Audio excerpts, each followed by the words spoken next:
All right. Thank you so much for inviting us to be a part of this important initiative and event.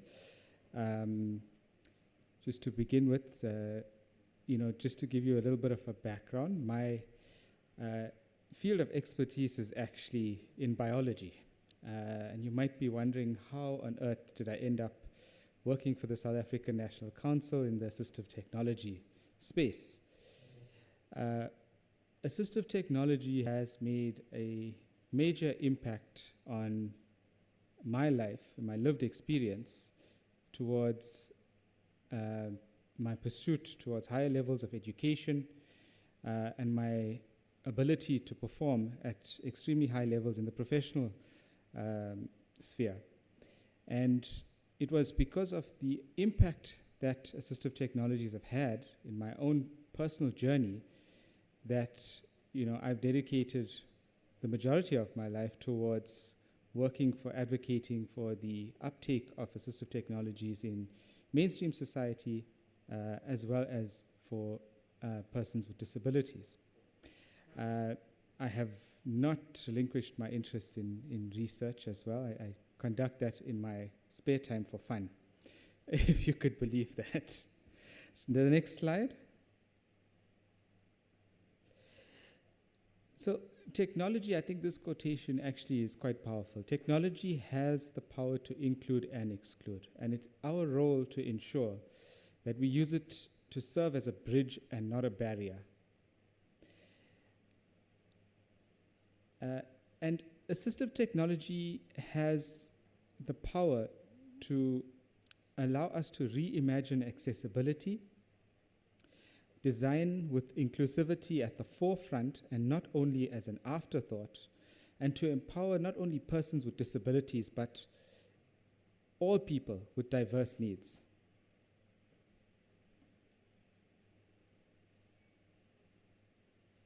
So I hope today that we can apply our minds to explore how assistive technologies can be used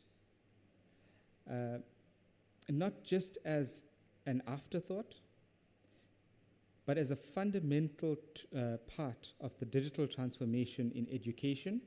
And I'm also going to touch a little bit on employment, because what are we educating our learners for? And that is to enter the mainstream workforce. Okay, can we move to the next slide?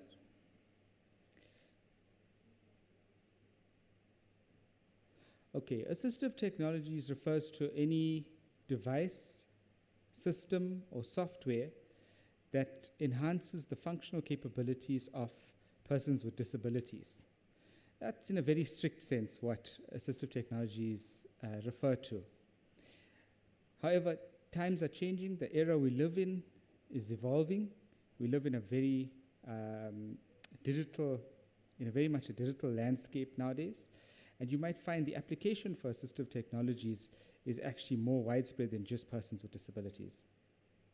Some of you may be familiar with some of the traditional assistive technologies utilized by persons with disabilities. For example, persons with visual impairments are often seen using screen reader and screen magnification software. More recently, refreshable braille interfaces. And if you want to know what a refreshable braille interface is, that is basically an electronic device which has a series of cells on its surface that represents a braille character. Why it's refreshable is because it will change as the person reads through a document. It allows for a very compact, inconspicuous way for a person who identifies with braille as their primary medium of communication to engage with braille, but also allows for the easy and simple exchange of information with persons who are not braille users. The assistive technology arena for persons with visual impairments has expanded exponentially, particularly since the COVID pandemic. We've seen a number of developments that have almost equalized access to information for persons with visual impairments. The range and breadth of technologies available to persons with visual impairments is quite extensive. And we could spend an entire day just talking through some of them. And we're at the point now where wearable technologies are becoming more and more prevalent. Things like your Ray-Ban Meta glasses, Envision AI products, and even the Apple Vision Pro. Persons with mobility impairments may use things like the eye gaze technology, adaptive keyboards, switching mechanisms, speech to text and text to speech software. Persons with hearing impairments are commonly using hearing aids, captioning, whether it be AI or live captioning, and video relay services. But like I said, the space of assistive technology has evolved, and we've seen the exponential increase in development and advancement in assistive technologies ever since 2020, when we were hit with the COVID pandemic. Because assistive technology developers saw a gap in the market where they needed to try and develop technologies that would allow for more equitable access to information for persons with disabilities. Assistive technology, therefore, offers a gateway to independence for persons with disabilities. It allows persons with, or students with disabilities to learn more equitably. Professionals working in the mainstream workspace to engage more productively. And also, for persons just in their daily lives to engage and be more autonomous in terms of mobility and just general things like making a meal for themselves or a cup of tea. The next slide. The rapid evolution of digital technologies has created new opportunities, but has also created a number of barriers.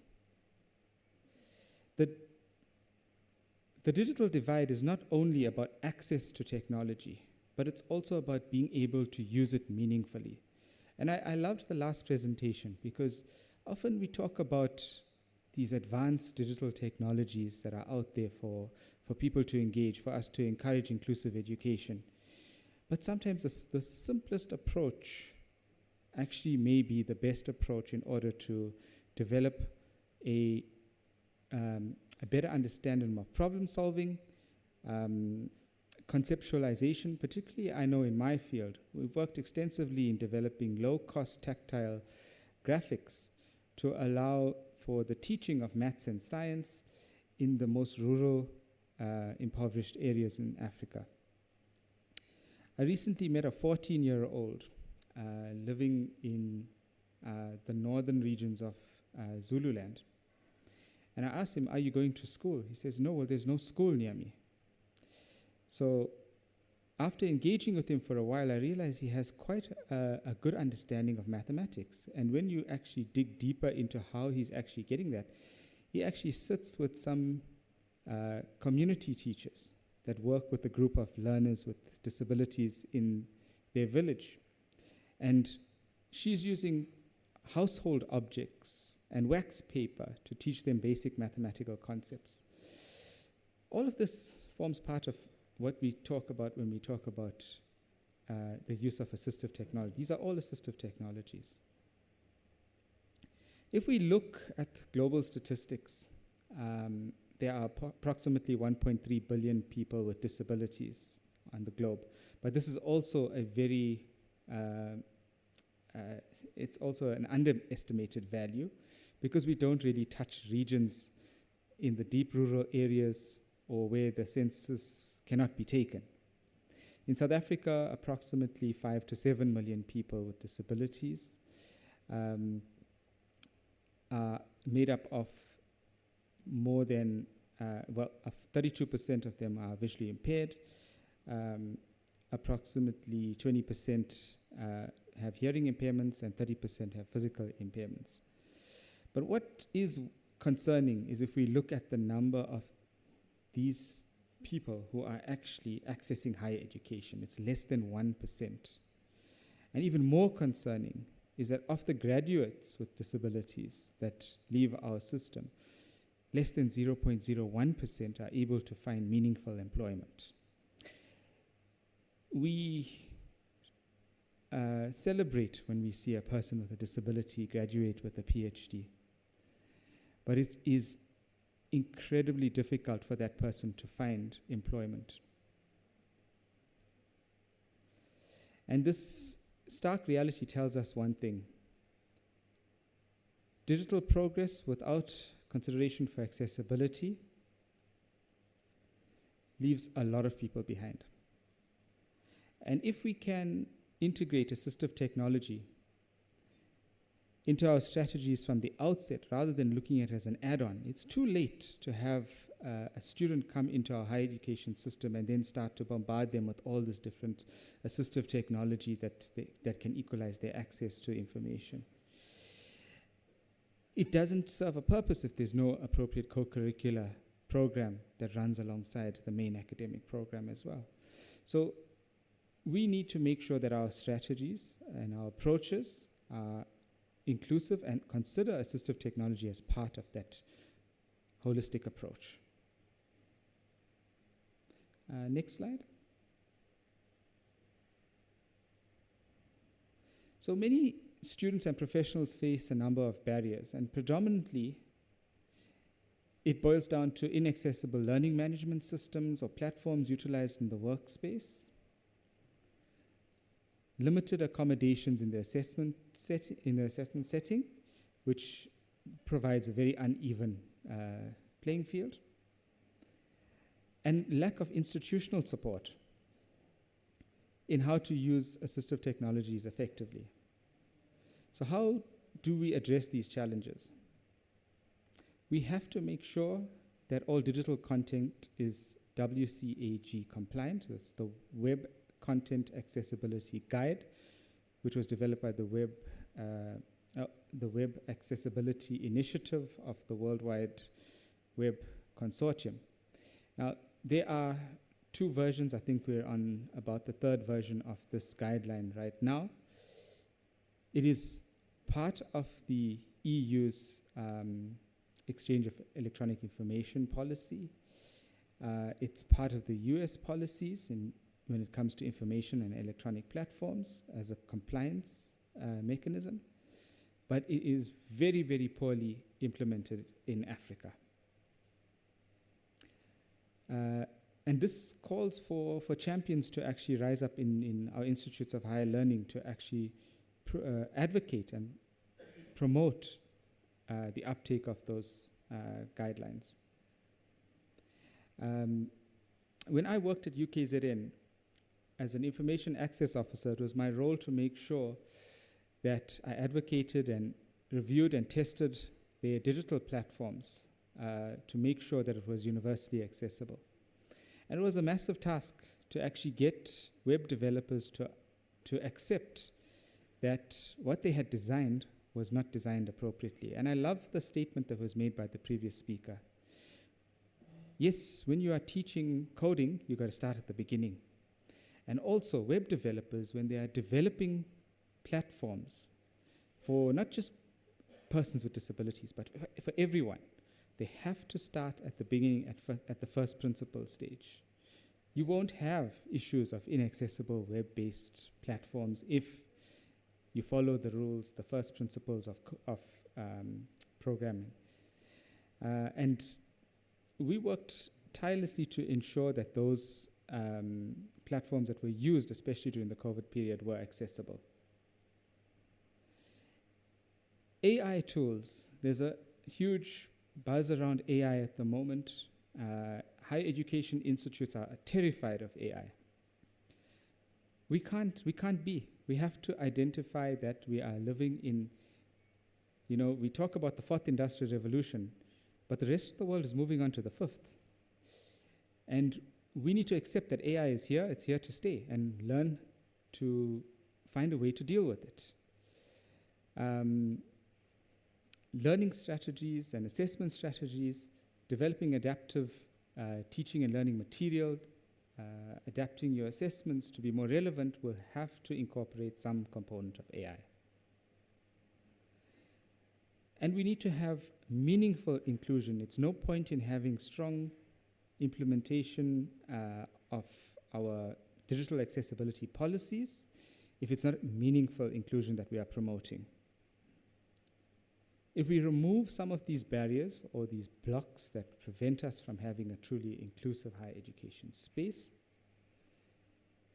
we'll be able to unlock a huge well of potential, not just for persons with disabilities, but for everyone in the higher education space. The next slide. Now, a universal design for learning, or UDL approach, is imperative in order to promote access for a diverse cohort of learners, not just persons with disabilities, but just in general, because people engage and express themselves in various ways. And I look at my 11-year-old son sometimes, and I think, what has happened to the world? When I was 11 years old, I loved to read, and the library was my favorite space. You'd go to the library, you'd only be allowed 7 books, and you'd start borrowing library cards to try and get as many as you could. And the modern generation doesn't read. The library is like taking them to a hospital. They don't want to go near it. Yet, I sometimes sit down and chat with him about just general things, engaging with your child, you know. And through those chats, I've realized that he's a history buff. He knows more about World War II, about Stalin, about what's happening in the world right now with Donald Trump and North Korea and South Korea than I know. I have no clue about what he's talking about half the time because he's so clued up on global politics and history. But where is he getting that knowledge from? It's not the same way I absorbed knowledge when I was his age. We had to get it from books, encyclopedias. We didn't even have the internet. The world is changing. We need to change our approach. We must remember that UDL itself is a teaching pedagogy that's not specific to persons with disabilities. It's a teaching and learning pedagogy, and it dates as far back as the early 1960s. It was adopted by the disability sector as a point for advocacy. But it is so relevant in this current space that we operate in, because I guarantee you we all will not be able to understand how kids in the foundation phase are actually learning and absorbing information. They are using tools and strategies that we cannot understand. We need to understand. When you talk about researching things, I would love to research how and where these kids are getting this knowledge from. It's not just what we think. We think maybe YouTube, or they're surfing the internet, or they're watching TV. No, it's not just that, because we are doing that as well, but we still don't have that level of knowledge. Now, sorry, I divert sometimes from my main point, but I was talking about UDL. What are the 3 principles of UDL? Representation, engagement, and expression. If we get the representation and the engagement correct, we will have no issue about the expression. The learners will express themselves and show off their full potential in an immense way. Representation doesn't mean, as an educator, I need to think about making sure Braille is available in print format, or that I am including audio captioning in all my content. No, it's about preparing material that's universally accessible. And as I said, I worked extensively with the Teaching and Learning Project at UKZN. And it was about making the material universally accessible so that the learner could apply whatever assistive technology they were using to engage with it in different ways. So we don't need to create multiple versions of the same thing, but it is not impossible to make universally accessible content. Where you might find challenges sometimes is in developing content for persons with learning disabilities. But even that, there are some basic rules and guidelines that can be followed in order to create content that even those learners can use technology to bridge the gap. Engagement, I've seen some of the presentations here today, and I think gamifying the educational spaces is wonderful. It does create a high level of engagement from the learners, and making the learning experience more interactive is critical in order to see that expression of the learner's potential at a later stage. And as much as representation and engagement, we hit all the marks there, we'll be able to assess the learners and allow them to express themselves. One of the things we need to closely look at is how we are assessing learners. Standardized testing, is it really getting the best results? Is it telling us enough about how well equipped that learner is to transition into the workforce? I question that. I question that a lot, because I see that even for myself, if you give me a task, and I think for many of you as academics, if you give you a specific task and we say, okay, go and learn about this subject and come back and write an essay, you'll be able to do it. But how much understanding do you have on a subject if I give you subject material that's not related to your field? And I feel almost as if that is what our learners are being asked to do in many cases. So we need to critically look at our assessment strategies. Now, when combined with assistive technology, UDL can be a powerful tool. It will enhance productivity and learning for your entire institute. Can we move to the next slide? So I've got a few case studies I'd like to just use to look at, to just give you an idea of what we had done. These case studies all emanate from UKZN. But I'm not only going to focus on the assistive technology and how that enhanced independence for these three learners. The names have been changed to protect their identities, so don't worry about Popia. But all three learners entered the system with the same disability. So according to the HEMIS system, they coded as 0-1 blind.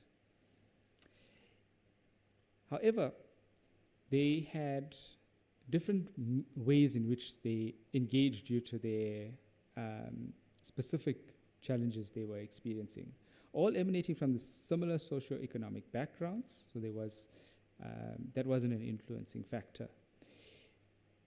But Pelile had a case where she had acquired blindness in her matric year. So she had no specialized skills that were taught in a school that taught Braille, for example, or screen reader technology. She had visual memory and therefore just needed the guidance to use digital tools like screen readers in order to access her information. Andile was very different. In our initial assessments, we realized he was a very poor auditory learner, but he could absorb information in large volumes through tactile interfaces. And Nkosi was a very digitally adept person, exposed to touch screens at an early age, so not only was very confident with screen reading technologies, but confident in using mobile devices, tablets, the smartphone effectively, speech-to-text software, very, very capable at doing all of that. If we move to the next slide. Now, UKZN had a very comprehensive approach to dealing with students with disabilities. They received orientation and mobility training to acclimatize to the built environment, regular specialized counseling. So it's a very comprehensive approach. They also received specific training on assistive technologies. However, I think let's look at the important factor. All three learners with the same disability, through different mediums of engagement, using different assistive technologies, all gained a high level of independence. I actually need to update the successes. So Palila has completed her honors qualification, is now pursuing a master's degree. Andile has completed his undergraduate qualification. He's in an honors program. And Nkosi has finished his master's degree and is now mentoring students entering the higher education space, teaching them how to use assistive technologies more effectively, and is also working part-time for a company that provisions training to learners with disabilities. So high level of independence acquired. Assistive technology was the key driver to ensure that they were able to equitably participate, but also the Institute advocating for the implementation of universal design for learning all worked together. This is in a real-life situation. You can see the power that assistive technologies and the UDL framework actually can have. Can we go to the next slide? So education, like I said, is just one part of the journey. And we have alarming statistics in our country where 0.01% of those graduates are actually finding meaningful employment. I don't want to spend too much time on the employment section as well, except to highlight the fact that we need to actually start advocating for improved hiring and support within the workspaces. And we need to start that in higher education, because we are the ground level at which development is occurs and should be carried through into the workplace. Policies are very limiting in the workspace when it comes to making sure that employees who require assistive technologies are provided with those technologies, and the workspace is accommodating of a universally accessible digital space. What we have seen is the workplace has changed, it's rapidly evolved. You now have remote workers, hybrid workers. You have people engaging collaboratively on various online platforms. And this means that persons with disabilities actually can be more included in the workspace, because they're able to utilize the assistive technology independently. If they're working remotely, it's less inconspicuous. They're more confident and more productive in that space. If it's a person with a hearing impairment, for example, the AI audio captioning is very effective in making sure that they're fully included in the space. And we've seen commitment from Microsoft, from Amazon, from Google in actually ensuring that the online platforms are diversely accessible. But like I said, the most important thing is policy. Can we move to the next slide? So where do we stand in terms of the policy landscape? South Africa has some of the most progressive legislation and policy in the world. We have promoted the widening of access, inclusion, and participation to death as advocacy bodies, as champions in higher education, in the workspace. But there are still some systemic barriers that need to be traversed, and still misunderstandings of how policy can be effectively implemented. So we need to actually start looking at how we can practically implement policies effectively. And I think there's the reason why we actually go around and actually present on the various types of assistive technologies available to companies and to higher education institutes is because if you know that these things are out there, then you know the capabilities that can be achieved. Knowledge is power in this space. The policies and the implementation of those policies, they need to be practically dealt with, but also people need knowledge. And it is, we can't just assume that people will know about some of these technologies. Can you go to the next slide? So as we come to the end of this presentation, I'd like to leave you with 3 questions. Are we effectively integrating assistive technologies in our learning environment? Or are we only treating it as an afterthought? Are our educators equipped to support users of assistive technology? And are we leveraging partnerships with advocacy bodies, with assistive technology developers, and other key stakeholders, policy stakeholders, in order to make sure that assistive technology is implemented effectively? So, inclusive technology is not just about compliance. It's about equity, dignity, and innovation. It's been wonderful to see some of the presentations today that are looking at very innovative approaches of actually promoting inclusive use of technology. The next slide. So as we move forward in this digital era, I'd like to encourage you to think about how assistive technologies can be implemented effectively in your space, how it can make a difference, how maybe we can apply universal design for learning more effectively in our policy landscape and in our implementation landscape.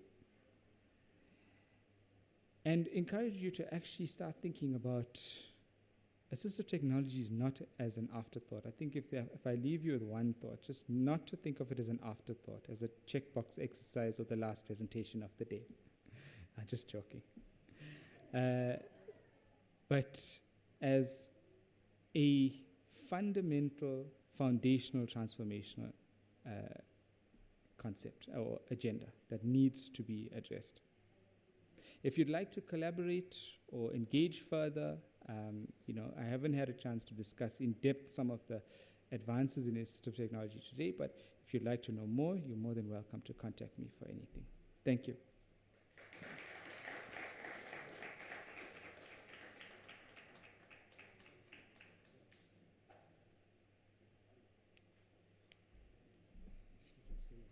Sure. Okay, any questions, colleagues?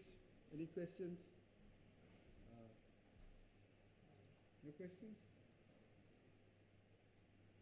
You see, it was the last presentation.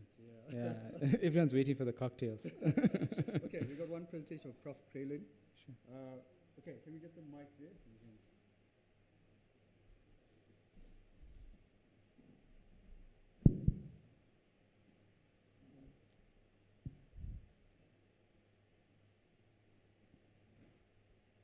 Thank you very much for your presentation. Obviously, with John Kralin from Tangible Africa, with the work we're doing, I'm very interested in your perspective. Just a few comments. We were in I don't want to mention the company, but in the headquarters of a famous company last week, which had all their signs in Braille.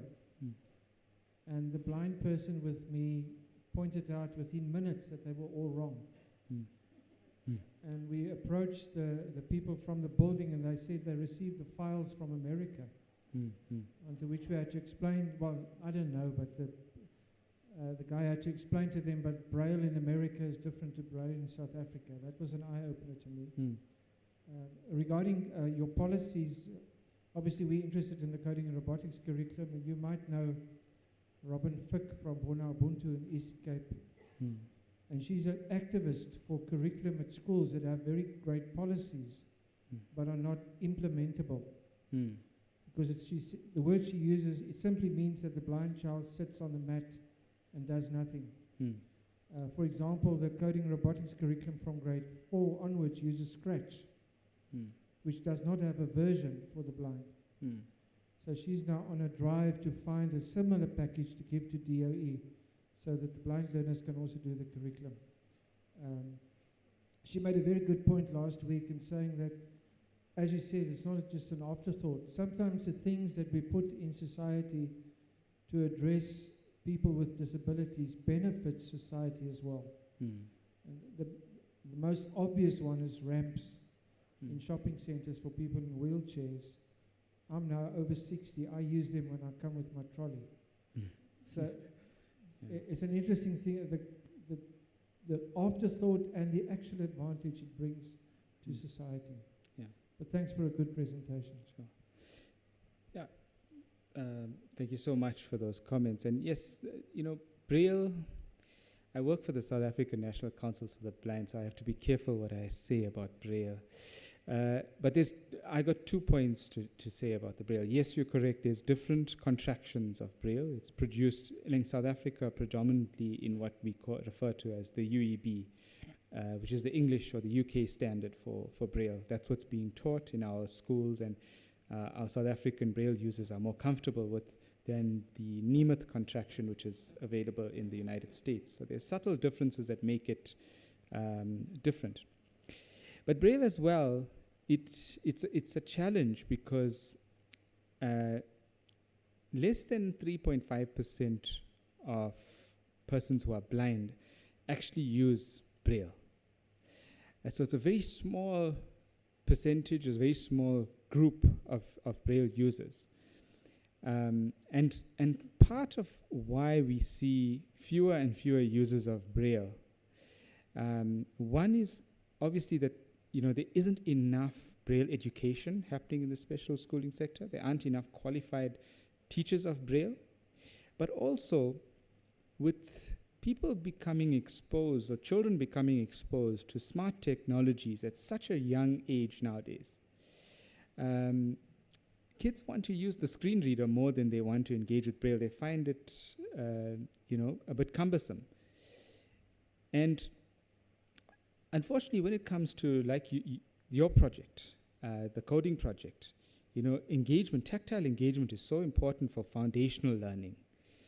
It is important to actually try and advocate for Braille usage in the foundational levels because it will create a foundation that will allow for more complex concepts to be learned at higher levels. We find that, globally, one of the areas where the visually impaired have started to thrive in professionally is in computer science, because everything is accessible through the screen reader or through a refreshable Braille panel. But South Africa is falling far behind because we don't have foundational Braille skills that are taught, and we also, we don't have a lot of coding that's being done in the special schools at ECD and early foundational levels. So the project like Tangible Africa is doing is wonderful because it's going to actually open up doors and bring us on par with the rest of the world.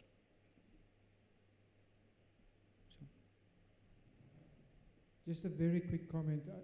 Help me if this is wrong. I read from a computer science perspective that 1 out of every 200 software developers is blind. Have you heard that? Yes, I've heard that, and the statistic might even be a bit higher now. So I have colleagues that I studied with that are blind, that are working at NASA in the States as software engineers. Someone mentioned earlier something about people wanting to become pilots. And I was in a presentation once where they said, oh, well, it's obvious a blind person can't be a pilot.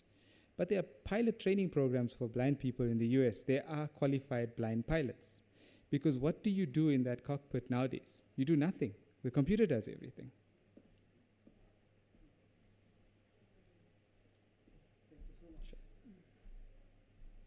Okay, thank you so much, Ashley. You can Thank you.